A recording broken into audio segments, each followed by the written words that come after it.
welcome back to our channel. Today, we have a special treat for you all. We're going to take a trip down memory lane and revisit a historic moment in American history. So, buckle up, and let's dive into the past to witness history as America swears in its new leader. It's January 20th, 2025, and the United States is about to witness a momentous occasion. The 60th Presidential Inauguration Ceremony is set to take place, marking a new chapter in American history.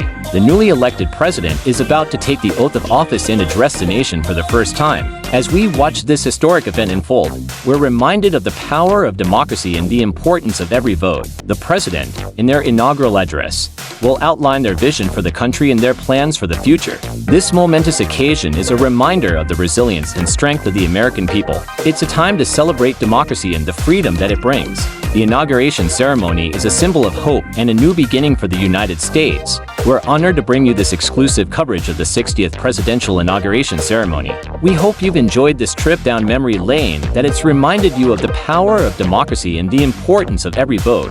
For weeks, dispirited Democrats have tried to will Donald Trump into being something resembling a normal Republican president. He was greeted warmly at Jimmy Carter's funeral by Barack Obama, welcomed into the White House on his inauguration morning by Joe Biden, while Democrats who boycotted his swearing-in 8 years ago dutifully announced their intention to sit through this one. Amy Klobuchar, the Minnesota Democratic senator and co-chair of the inaugural committee, even introduced Trump by pointedly referring to the fact that so many previous presidents had come to the ceremony.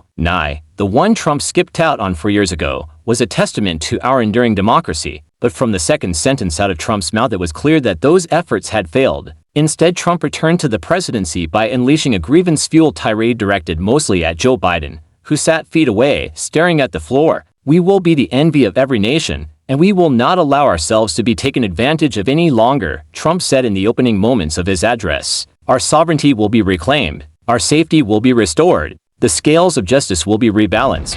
Trump went on to accuse Biden of weaponizing the Department of Justice to bring him down, something for which no evidence exists, of abandoning American citizens suffering from natural disasters in order to devote resources to undocumented immigrants, and even suggested that there was a conspiracy behind the assassination attempt on him in Pennsylvania in July, also something for which no evidence exists. For American citizens, January 20th, 2025 is Liberation Day. Trump proclaimed Trump's second inauguration, and the nation's 60th, was otherwise like none that had come before. It was held in the Capitol Rotunda, the place where 4 years earlier rioters inspired by Trump had ransacked in an attempt to prevent the certification of Biden's victory. The ostensible reason was to protect the Trump faithful from dangerous colds. But the weather in Washington, D.C. today is in the mid-20s cold, but hardly dangerously so. In lieu of the dignitaries and political leaders who usually join a new president on the days, Trump was joined by tech billionaires including Elon Musk, Mark Zuckerberg, and Jeff Bezos. Much of downtown Washington was being protected by police and armed military personnel parked in intersections, shutting down large swathes of downtown and erecting metal barriers in parts of the city. Still, it was not enough to dampen the ebullient mood among the Trump faithful, tens of thousands of whom traveled from across the country to witness the inauguration. On the streets of Washington on Sunday night, spontaneous dance parties broke out, the music provided by cars parked on the streets. Revelers wore Trump wigs and the now iconic red hats. Only this time the Make America Great Again logo was replaced by more pointed messages.